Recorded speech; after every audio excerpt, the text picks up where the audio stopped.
Hi, I'm Dr. Astha Dayal and I'm the lead consultant gynecologist with CK Birla Hospital in Gurugram, and today we're going to discuss about pelvic floor dysfunction. Now, what is pelvic floor dysfunction? So pelvic floor is a group of muscles that support our pelvis and the organs in the abdomen.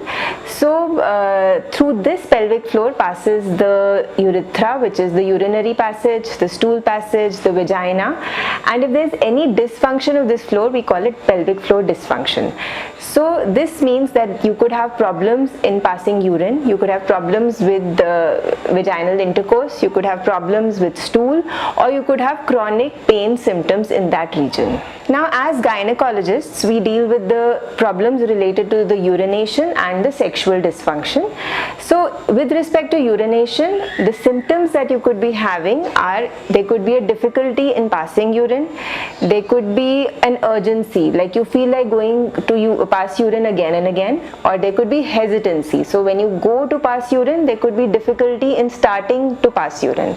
Also, sometimes you could feel a bulge coming out when you sit down to pass urine, and which is called a cystocele.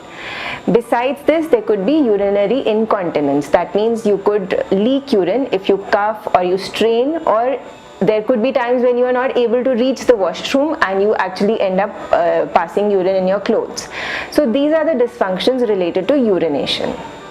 Now, there could also be sexual problems. There could be pain while having intercourse, which is called dyspareunia, or there could be vaginal laxity, or there could be vaginismus. That means that you contract your pelvic floor muscles so tightly that you don't allow intercourse.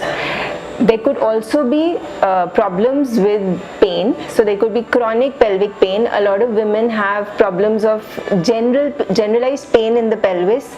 There could be some muscle spasms or some trigger point pains, which are also included in pelvic floor dysfunction.